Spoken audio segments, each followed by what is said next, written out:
So I would be happy with that. I will be happy with this draft. If that happens like that, I will be happy with this draft.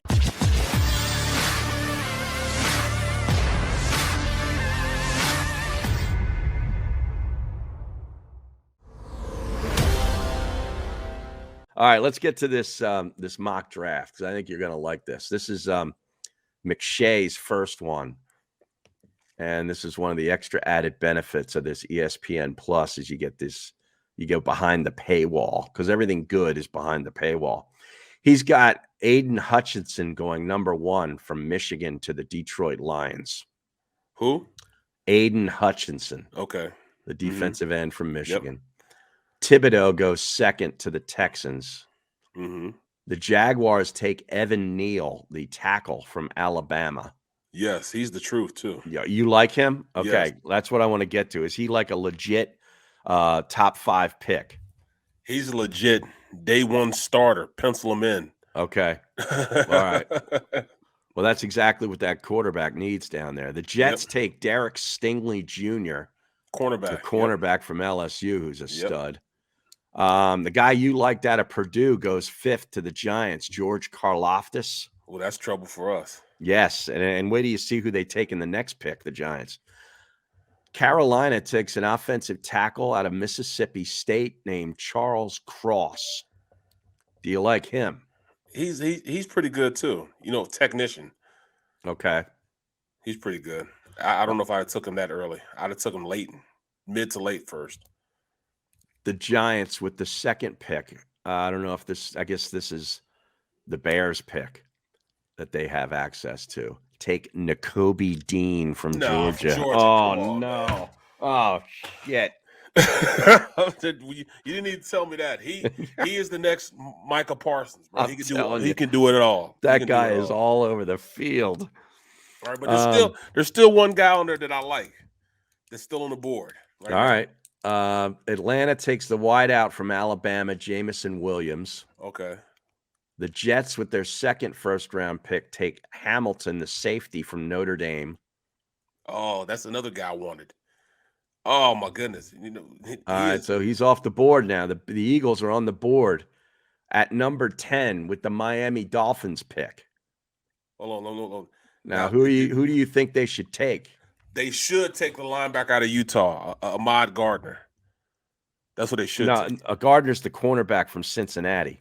No, not Ahmad Gardner, but hold on a second. Let me look through my notes. Lloyd is who you're talking about. Lloyd. Yeah. Devin Lloyd, 6'3", 235, run like a deer. Well, with the number 10 pick, they take it David Ojabo from Michigan, defensive end. I like it, but he's smaller, but I like it. I'll take that. All right, you like that. Yeah, he's about 6'5", 250. But he can rush the passer though. He plays like a line. He would probably play in the same. He would play in the same defense. What they're trying to use. Now with that 3-3 defense, he'll be perfect in that type of defense. All right, so that's a good pick. That's a great pick. I'm good with that. All right, I'm good with that. Number 11, the Raiders take DeMarvin Leal, defensive lineman out of Texas A&M. He's good. He's good also. Pittsburgh he's the one that ripped up Miami by himself. Oh, okay. Killed that O-line. Pittsburgh takes Kenny Pickett, quarterback. Wow. Out of Pitt. How about that? The heir he just packs his stuff up and walks right across the hallway. Right. Yeah, that Pitt locker room's right down the hall from the Steelers locker room. Exactly. Right next door. Yep. Number 13, the Washington football team take Matt Corral, Ole Miss. Good pick. Even though he's hurt, he's still a good pick. 14, Philadelphia Eagles are on the board. Now they get my boy, Ahmad Gardner. No. No, you mean Devin Lloyd. No, Devin Lloyd, that's the first guy they picked. I wanted them to pick up him first. Well, he's still on the board. Oh, okay. Well, then, we'll go with Devin Lloyd then. And that's who Todd McShay has him taking. Devin Lloyd out of Utah. I thought you said somebody else picked him up. Yeah, I'll go with Devin Lloyd. That's great. The Eagles have taken just one linebacker in the first round over the past 40 years. Right. He lists Marcus Smith as a linebacker. Okay. All right. I don't know that we ever listed him as that, but whatever. But it's obvious they could use a playmaker in the middle of their defense. Lloyd, who has 96 tackles and 20 tackles for loss, 7 sacks, 4 interceptions for Utah this season, is rangy and moves around the field like a safety. He could quickly become a QB on defense for the Eagles. Perfect. Devin Lloyd's there. Let's pick him up. I thought he got picked up. Nope. So right now we got David. You got Ojabo and Devin Lloyd. How you feeling? I could die and go to heaven now. Yeah. I could die and go to heaven. Yep. That would be the perfect draft if he did that. Mm-hmm. Well, the next pick is your boy Gardner. Gets picked by Minnesota. Okay. Ahmad Gardner from Cincinnati. I've also seen somewhere Washington takes him, Gardner. Mm-hmm. The Bengals take Tyler Linderbaum from Iowa, the center. That's a great pick. He's really good too, especially for their young quarterback. Yep. They avoided taking the offensive lineman last year in Sewell, and they took Jamar Chase. Now they go back and get the lineman. Well, I'm not too mad at them for going out and get Jamar. No. I'm just saying. Like, I remember both were on the board at the time, and there was a lot of people saying, "Man, they should take the lineman." Right. But that Jamar Chase is special. Denver takes Malik Willis from Liberty, the quarterback, at number 17. Good pick for them. I thought he was going to go to the Carolina. Yeah, they took a lineman instead. A guy that you think is just a technician and maybe was taken a little high. The guy from Mississippi State. Yep. Cleveland at 18 takes wide receiver Drake London out of USC. Yeah. He's a big guy. He's like 6'5", but The Saints take Desmond Ridder from Cincinnati, quarterback. That's a good pick for him. He can run it. He can run an offense. You think he's a first rounder though? Yeah, I do think he's a first rounder. Yep. Okay. Mid to late first round. Yeah, I see that. All right, Eagles. Hold on. Let me see. Let me look through my notes. Who I would get? They're at number 20. I would get one of two cornerbacks from either Elam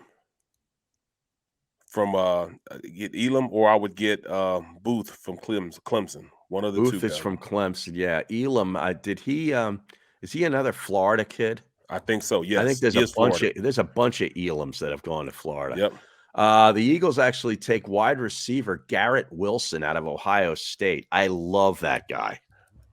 He is a stud. Playmaker. He's the best of those three wide receivers at Ohio State. Yeah. I could work with that. Me too. Even though I wanted all three defense, I know. I could go with that. I can go with that. I was looking for defensive across the board, but yeah, I can go with that. So if you got a defensive end and a good linebacker and another big play wide receiver, you'd be pretty good with that. I would too. I would tell Howie, well done, sir. Yeah. Well done. Yeah, Howie nets those three guys. Kevin Cooney's got to give an apology. John McMullen and to Howie Roseman. And I tell you what, Mullen will not let him forget about it either. No, he won't. He would not let him forget about it. Anytime I see McMullen or we get him on the show, I'm going to stoke him about this. We got to keep this fire going. You know who?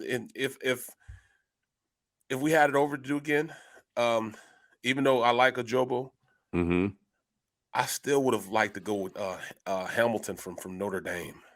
Oh, the safety. Well, in this case, he was off the board right in front of him. He was off the board earlier. Yeah, but that kid is going to be a star, man. Kyle Hamilton. Yep. He's going to be a star. 6'4". He's got big, speed. Rangy. Yep. Now, would you think of him as like a Sean Taylor type of guy? Yes. Okay. Yes. Or like the kid from the other Notre Dame kid, Harrison Smith. From Minnesota. Minnesota, yes. Yeah. Somebody that could be there for years. Yeah. There's nothing like, having a guy like that just sit back there and you just have him for years. You don't have to worry about, right, getting beat deep. You don't have to worry about, bringing somebody in the box. He could play in the box. He could play him deep. He does everything well. Harrison Smith does everything well, man. I love this game since he came into the league. Now, after the Eagles pick, the Dolphins took a lineman from NC State, Iquanu, offensive tackle / guard. I don't I didn't watch his film yet. The Ravens took Trevor Penning, tackle from Northern Iowa. I haven't watched the film on him either. Buffalo took McCreary, the cornerback from Auburn. I watched film on him. He's good. The Chargers take Jordan Davis, the big guy in the middle of the line with Georgia, number 99. And here's where you know what? I don't think that he's going to be an instant impact. No, not starting off. Hmm. They're going to have some problems with him in his weight. Okay, that's what I tell you. All right, he is a big kid. Yeah. Detroit takes Sam Howell at quarterback. Oh no. They want to just keep doing the wrong thing. Oh my God. I didn't see Sam Howell. I don't see him making it out of the first round. Yeah. I know he's going to be picked up, but I thought it was going to be one of those deals where he's going to be later than that. Booth from Clemson goes to the Titans at 26. Good cornerback, man. He should have been drafted up higher than that. Trayvon Walker, defensive end for Georgia, goes to Dallas at 27. Another problem. Another good draft pick. Yep. He's Green Bay gets Chris Olave, wide receiver, Ohio State. Aaron Rodgers will like that pick. Well, I didn't know if he was going to be going. I didn't know he was going to drop down that late. I thought Olave go a little higher than that. Kansas City takes a kid I love, Jahan Dotson out of Penn State, wide receiver. He's speed. Yeah. He fits in perfectly. He's just like a Coleman. Nicole Hardman. Nicole Hardman, yeah. Elam goes to the Arizona Cardinals, the cornerback from Florida at 30. Good pick. Treylon Burks, wide receiver to the Patriots at 31. He's out of Arkansas. I like that kid. And Tampa Bay takes Cameron Thomas, defensive end, San Diego State. That's the first round. So I would be happy with that. I will be happy with this draft. If that happens like that, I will be happy with this draft. Yeah. I will definitely be happy with this draft. But you know what they'll do? They'll pick up another offensive lineman. They'll pick up another receiver. And we'll be dropped down. They'll get a defensive end, and we won't pick up a linebacker, and I'll be pissed again. Right. It's going to happen, man. I'll be pissed again. Right. All right, here we go. Now, Barrett, you've got to do your own self-evaluation for NBC Sports Philadelphia. Do you have to write this out? You know what? I got to look at it and see. I do. The majority of it I have to write out, but I'm going to start off and be very, very critical of myself that I do have a problem. I don't know what I need to do. Take some more of this ginkgo biloba. Yeah, this ginkgo smart. Yeah, you're doing the ginkgo smart. Yes. Yeah. Yes. I gotta take more of my ginkgo smart so I can be better with names. But I think that's one of the things that I do have a problem with is remembering names, man. It's just being honest with myself. I also have a problem with reading the prompter consistently and not sounding like I'm reading off the prompter. Oh. Being more, stop being so rigid with it. And speak more fluently when I'm reading off the prompter instead of reading it just like it is. Breaking news, John McMillan warns other reporters that, I can't read like that. You know what I'm saying? One way to do that is to just familiarize yourself a little bit more with what's going to go on to the prompter. Exactly. And then it's not like you're reading it for the first time. If you're looking at it for the first time, it's hard not to sound that way. But you know what? That means you got to come in earlier to do that. Right. So that means I got to get in earlier to do that. Oh, I can hear Amy saying it right. You know what that means, Barrett? Right, exactly. And then I'm gonna keep it right. I gotta stay in my shortcoming. I have to learn to be more attentive of my emails. So that's a goal for 2022. Yes, that's a goal. All right. After that, I still have to go out and make sure that I concentrate more on being a team player. Oh. Yeah, I got to be more of a team player. Yeah, but meaning I consider you a team player. I mean, yes, but I'm talking about as far as social media. Oh. Going in and liking everybody else's stuff. Oh, okay. Posting more stuff. Being a team player means that I have to be more active and bringing more attention to my social media. Oh, okay. I see what you're saying. I'm not very attentive to social media, so I got to do that. So those are my shortcomings. My strengths is my relationships with people that I'm on air with. I get along with everybody. There's few people that I dislike being on air with. My strength is also breaking down what's in front of me. Mm-hmm. I love to break down film. I love bringing what I've broken down on film and bringing it to everybody, putting it in layman's terms or I like to call Madden's terms. Right. So people understand what I'm saying. I don't over talk people. The people really understand what I'm talking about. I'm always on time, so I think that's one of my assets. I'm always at work on time. Yep. Let me see what else. I think that I think that's pretty much what I was gonna give myself a pat on the back about. I think I really do enjoy working with the people I work with. John Shelton says one of Barrett's strengths is that he needs to list out his suit game. He has been on my suit game for the past 2 weeks. He says it's a strength. Oh, it's a strength? Yeah. Oh, okay. I don't think he's ripping you. Yeah. No, because somebody else on the stream said that Seth outdresses me. Yeah, I remember seeing that. I forget who said that. Yeah. That's something that I just gotta, deal with. I'm not a suit guy. I like to wear jacket and jeans. It's different style. You're different style. Yeah. I don't want to be because then everybody think that I'll be trying to be like Seth. Right. I'm not a Seth-esque type of guy.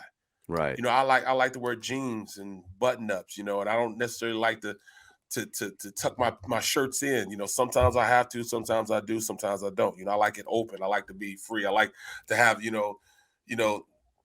bring people into me, instead of, with a suit, it's almost like you got to be a little stuffy with a suit.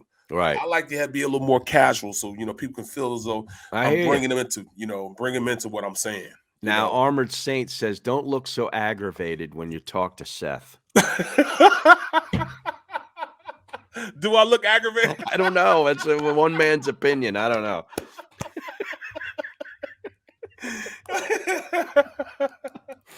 It was a long time where, everybody's be like, hey, man, me and Seth are great. Me and Seth get along all the time. Yeah. I know, and I don't think I know. They want that kind of back and forth. Yeah, they want a little adversarial kind of. But the one thing I do hate is when we're going back and forth is when I say something, then he goes and counters when I say something. Mm-hmm. Because Barkhan always comes to me first. Right. I hate that. Yeah. I'll be like, I'll be telling sometimes you watch him, so I'll be like, right. And he'll come to me anyways. It's like you get to hit your serve, but then he gets to whack it. He gets the volley back. Yeah, he gets the volley back. It's not fair. And then and then he talks so long. Right, he takes it all the way to the commercial. Oh, he takes it all the way to the commercial. But you don't understand. It's not like he's supposed to do that because it's supposed to be like I'll hear in the ear, hey, let's go to break. Uh-huh. Oh, we need to go to break. All right, we're gonna go to break. All right, push it back to Mike. And that's what Mike is saying. Moeller is saying that inside there. So it took me a while. I'm like, hold on. Mike, are you only talking to me? Mulhern, are you only talking to me? He's like, no, I'm talking to everybody. I said, does Seth hear it? Yeah, he hears it. He just chooses not to do it. Doesn't give a shit. Seth's like, screw it. Boom Bap said he'll take Seth over Suge Knight.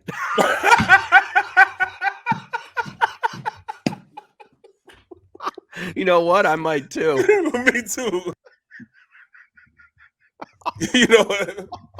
Oh my goodness, man. So we go back and forth, what I'm saying? And it's funny because when the break comes back, he'll be like, oh, I got you there.